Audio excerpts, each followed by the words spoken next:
usually when he does that, he means your time is up. Shut up. He wouldn't say that. He wouldn't say it that way. Of course, God knew that marriage has issues very unlike the relationship of Christ and the church. That is our goal, ladies. That is the shining, perfect example. Christ submitting to the Father in total obedience. He learned obedience by the things that he suffered. We wives are to learn obedience by the things that we suffer. You husbands are supposed to learn obedience by the things that you suffer. Is it easy for a fallible human man to be the head? I don't know very many men that would say it's easy. Lars wouldn't, would you? I don't suppose so, he says. He probably didn't know what the question was, actually.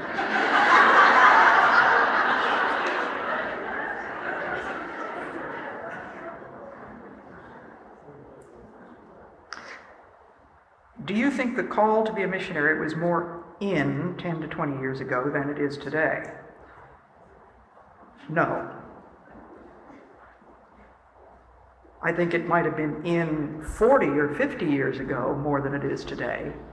But there is a great groundswell now of short-term missions, and that is giving people an opportunity perhaps to commit themselves for lifetime service as a missionary, which they might not have had without the ease of travel that they have now. When I went to Ecuador in 1952, I took a boat from New York and it took me 10 days to get to Ecuador through the Panama Canal.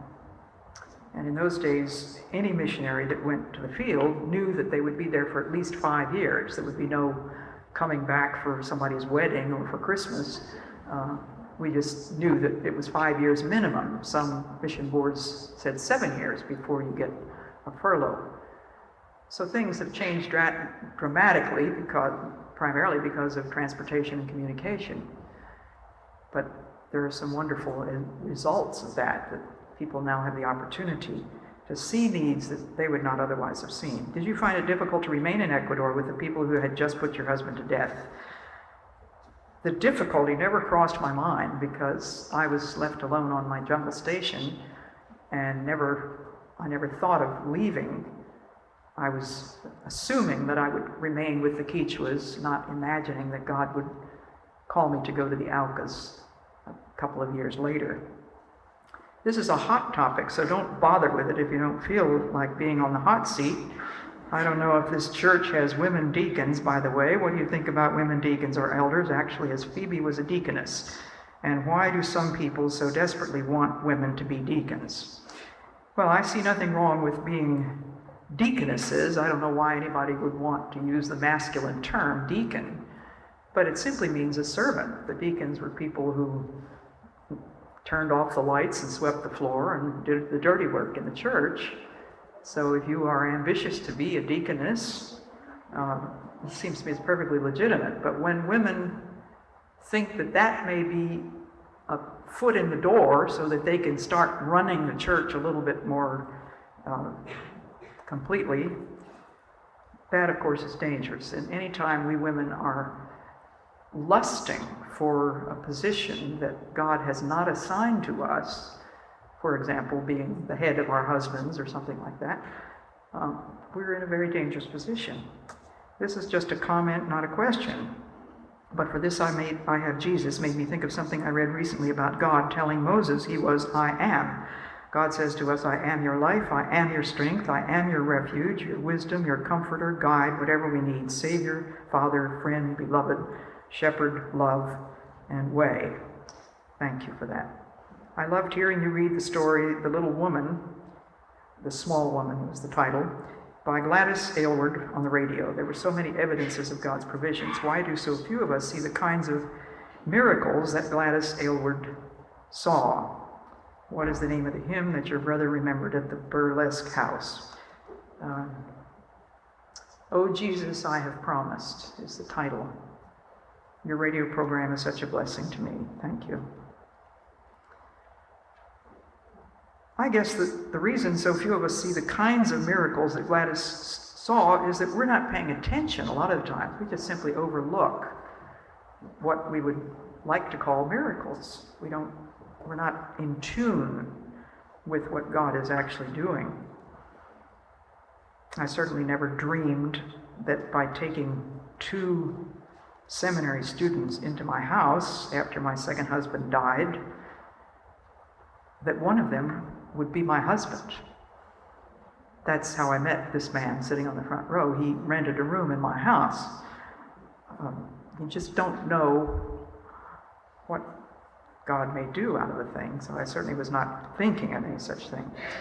What is the one thing you would emphasize to mothers with several children at home? To stay focused, peaceful, yes, Lord. Other moms tell me it's natural for you to get frustrated, blow up at times, but I'm seeking a better way. Get on my knees, and then what? How do I hear? Listen. That's how you hear. It's amazing how 5 minutes of total silence before God can change the whole picture. Try it. In surrendering our hearts and minds and bodies to the Lord, would this mean that we should also surrender our wombs to the Lord? Yes. How can I possibly surrender my body to the Lord and say, but I'm going to hang on to my womb? Womb. W-O-M-B. You don't need to hang on to yours.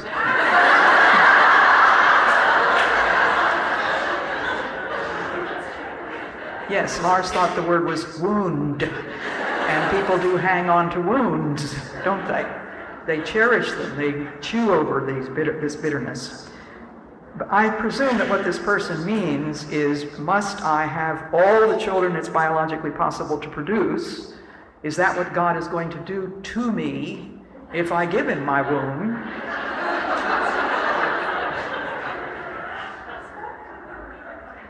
Lars says it could be someone who doesn't have one. That's a possibility too. But to surrender your body means to surrender all. We sing, I surrender all. And so it is God's. God will have to lead you in these difficult decisions. How do you respond to someone who fears they have chosen God's second best, whether it be the choice of a husband or the choice of a vocation, direction in life? For example, choosing not to be a missionary. If you fear that, then you have to talk to God about it, and maybe he has a remedy. I don't know what it is, but you don't have to go lugging through life feeling guilty all the time. Perhaps you do need to confess that you were unwilling back when it might have been possible for you to do that. Maybe it's still possible. Lots of old folks are going to the mission field these days. Just had a letter this week from a couple. She's 60 and he's 65, and they are starting out as missionaries in Russia. What is your position on premarital kissing? Don't do it. Now, between the engagement and the marriage, it might be okay, mightn't it, Lars, to just have a little smacker? That's what he calls it. A tiny one, he says. But listen, my job is constantly to warn young people, keep your hands off, keep your clothes on, and stay out of bed. Now they're going to say to me, oh, come on, lady, are you going to tell us that it's a sin to kiss? And I'm going to answer this way. I'm not going to tell you that it's a sin to kiss, but I'm going to ask you, why do you want to do it? You don't want to kiss your grandmother. Maybe you kiss her, but it doesn't mean anything, does it? You don't mind shaking hands with the pastor at the door of the church. But to kiss a very attractive member of the opposite sex is a whole lot different from kissing your grandmother, right? Why do you want to do it? An honest answer from a boy or a girl is because it's exciting. And God arranged it that way, that a man would be attracted to a woman, that a woman would be attracted to a man. God arranged it that the very first step is a touch. The next is a squeeze, a handhold, a squeeze. The next thing, it's a hug. Then it's a stronger hug. Then it's a kiss. And then it's another kind of a kiss, and you know what happens after that. And that phone call comes a few months later and says, well, guess what? You're going to be a daddy. I tell you, you're never going to get that phone call. You're never going to have to make that phone call. If you'll do what my mama told me when I was about 13 years old, just keep them at arm's length. And don't...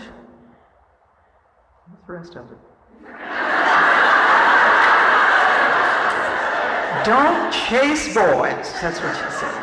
And I kept that. And if you read Passion and Purity, you can find out all about the agonized, difficult struggles that Jim Elliot and I went through because we had made up our minds when Jim told me he loved me and hoped that someday God might give me to him as a wife. I thought I was going to Africa, he was going to South America. But Jim said, I'm not going to lay a finger on you because I have no rights over you. And no man has any rights over a woman until he has said, will you marry me?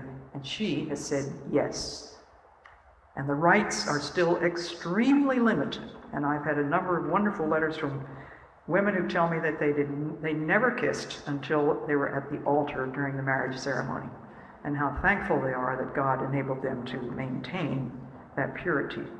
How can you tell if a man is misleading you or leading you? Lars, how about you answering that?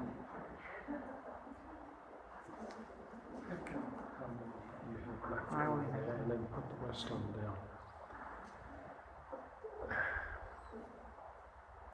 Well, it reminds me of someone that we met in North Carolina. It was a man who had been going with a young woman for about 3 years. And so I said, well, are you engaged? And he said, oh no, I don't know how she feels about me.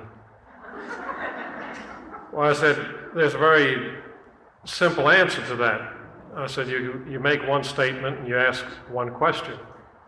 And that is, you say, I love you, and say, will you marry me? And you find out very quickly how she feels about you. Well, it's not that difficult. With a man leading you on or misleading you, it would seem to me that you would have to look at his character with other people. Is he truthful? Does he keep his word? How does he act with other people, family, friends? And is he dealing the same with you? Is he handling your relationship the same way? Does he dangle something in front of you and then he's off someplace else? I mean, it's, in one sense, it's a difficult question to answer because you have to be in the situation yourself. But I would think you could read a person if you've been with them for a few outings. Do you know if he's, if this is a serious courtship? What does he do when he's not with you? Have you got rumors that he's running around or something? And that's always a possibility. Yeah, and what kind of questions is he asking you? This is one of the things that I tell, women first. You have to come to terms with the fact that men are afraid of women. There are no exceptions. And it's funny that I don't think women realize this, but you do. You hold the key to every kind of a situation. A man will probably make the advances to hold hands and put his arm around you and squeeze you a little bit to the point where you say, why are you doing that? And when you say, why are you doing that, you want to see a man stumble around and, doing what? You should remember that. Why are you doing that? And then if you're in a situation where he's asking, you're a friend and you go to dinner or whatever you do, and he starts inquiring about things that are not really his business. If you get married, how many children would you like? What are you going to say to him? 3 or 4? How many would you like? You just say the same thing to him. Why do you ask me that? Because there are certain topics that you ought not to get into until you get engaged. And then you can talk about what's in the future. So you hold a key. We had a letter from one young lady who was in her early 30s who had given up dating, in a sense, and the only thing she would do, she would accept a luncheon date. She said, it's daylight, I don't have to get in the dark, it's a limited period of time, not drawn out, and it's less expensive for the man. And those are good ideas, so that if you have someone or somebody's interested in you, that would be a good way to begin to do it in daylight hours. The other thing I would say to women, if you have some man that you think is interested in you and he tells you that he would like to take you to somebody told me about the White Horse Cafe, but that's not the place. What's a good restaurant in Nashville anymore? I don't know. But anyway, if you have a Ritz or something or whatever, the top of the line, and he comes around and says, well, I'd like to take you to dinner, but I'm a little short of cash. Could we split the bill? Now, you might like to go to the Ritz Hotel or wherever for dinner and think, well, that wouldn't be bad. I can order something not too expensive and pay my own way. Remember that if you do that, there's absolutely no reason that he should feel as though he has taken you someplace or done anything at all for you. In fact, you set him free he has a nice time and a nice evening, it doesn't cost him any money, and there's no obligation. I mean, the man in that kind of relationship, the only thing that he can do to show that he does have some care for you and enjoys your company, courtesy, open up the door, put your coat on, take you to a place, pick you up at your house, drop you off at the house, don't blow the horn, pick you up at the door, all of these things, plus picking up the tab. So I tell the women, if some man says, well, I'd like to take you to the Ritz Hotel, can we split the bill? You tell him, I'd love to go out with you if you do. If you want to go out for that evening, you said, enjoy to go out, love to. But why don't we go to the White Tower and you can pay the whole bill? And it will, psychologically, it will be better for the man, because there's no doubt about a man's psychic that when we are able to take care of you in some little way, it does build up the feeling. You feel better about this young lady that you're with if you can do something for her. If you like it. So those are some of the things. The other thing is, by all means, in this dating situation, I don't think you're going to do away completely with dating, although I certainly agree on this courtship deal, where you have parents involved or listen to your elders and take seriously suggestions as to a future, for you men, for a future wife. But for the woman, if all you're doing is going out with some man to get a dinner because you have nothing else to do on Saturday night, and you figure, oh, well, what's the difference? At least I don't have to sit home alone. Remember that you go out with him, he is going to become emotionally, and say, well, she is nice and she did this and there must be something. So you string somebody along and then eventually you've got to break it off. And the same thing goes for a man. I think someone should be able to tell after 3 or 4 times whether there is any interest at all for the future. And if there is, fine. You don't have to discuss it until the man says, will you marry me? Don't try to get the woman's feeling out before you tell her what your feeling might be. But if you have to end this thing, you can't cut the dog's tail off an inch at a time. I mean, just cut it clean and don't explain about it. The woman will understand if you don't call up And the man knows that, and don't be like some of these letters we get from women mainly, but some men who have been on summer missions. You know, it's a wonderful place to meet a prospective mate. Unfortunately, they meet in June, fall in love in July, have sweet partings in August, promising to come and see each other or write letters or phone call in September, October, November, and all of that, because they're going back to college. And then about October, November, the girl has not heard from the young fellow who had this wonderful relationship in summer missions.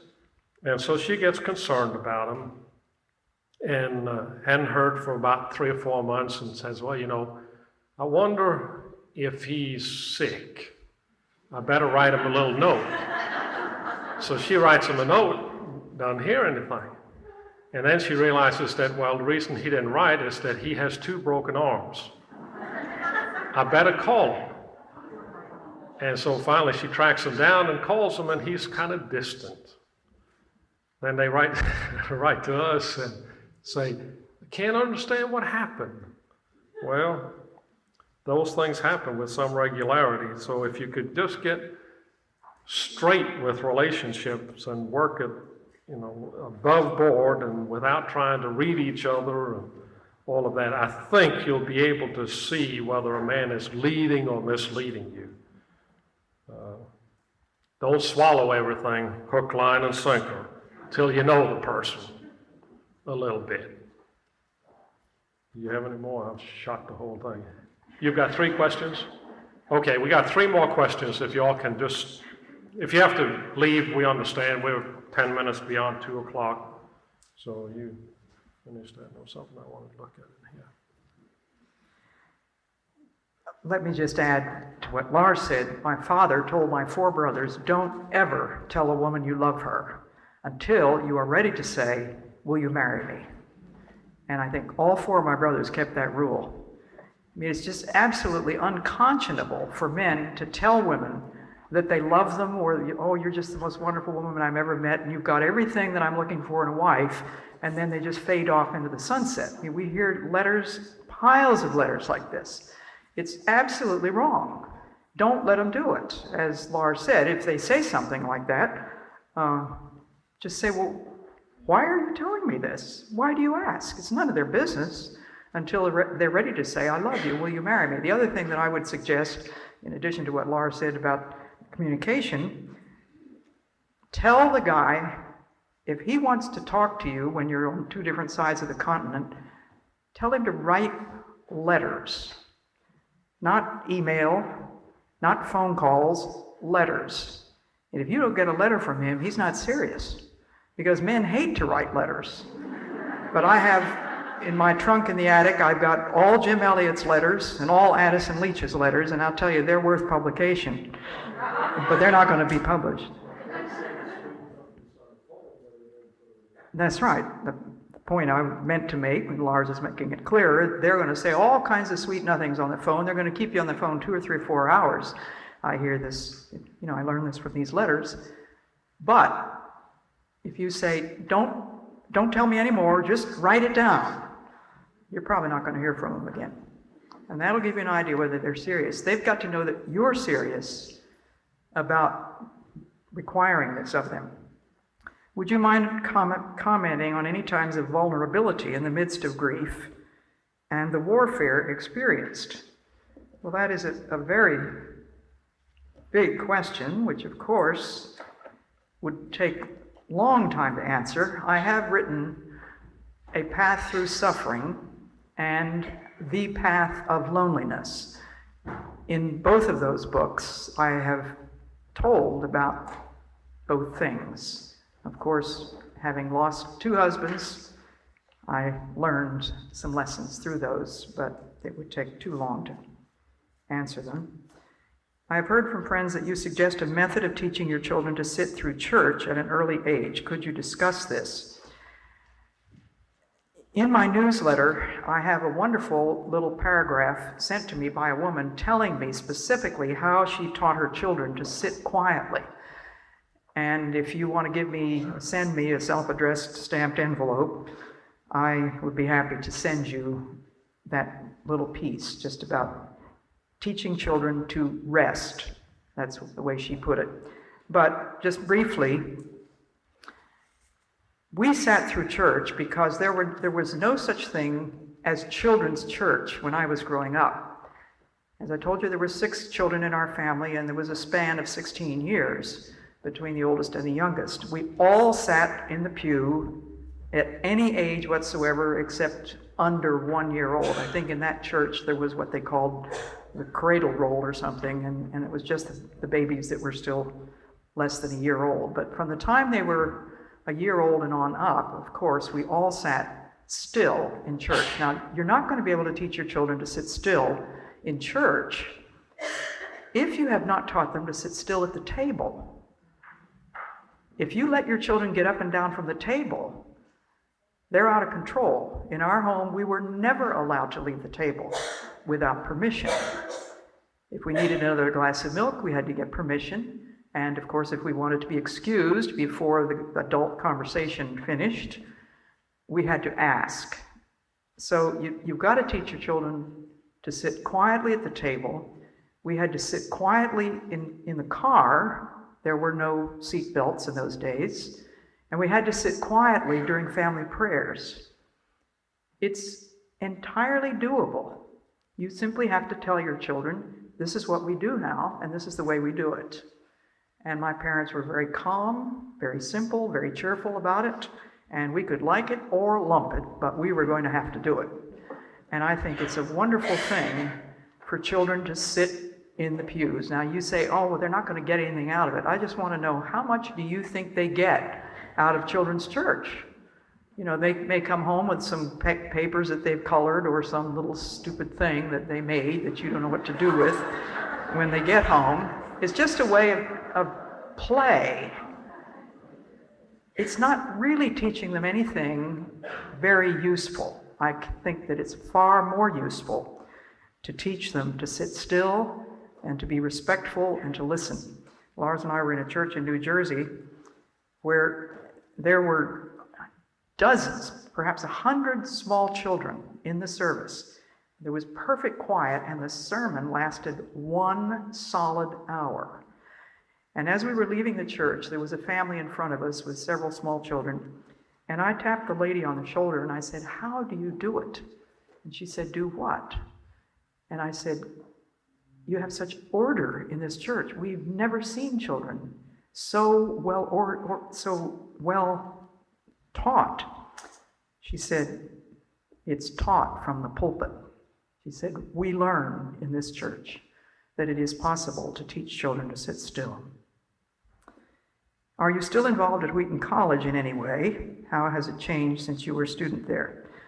No, I'm not involved at Wheaton College in any way at all. I'll be going to my 50th anniversary reunion in May of this year, and I have been back to Wheaton maybe 3 or 4 times in the last 40 years when I have been asked to speak, but it's been a long time. How long has it been, Lars, since I was asked to speak out there? At least 5 years. And as far as knowing how it has changed since I was a student there, I really don't know the answer to that one. And that is the end of the questions.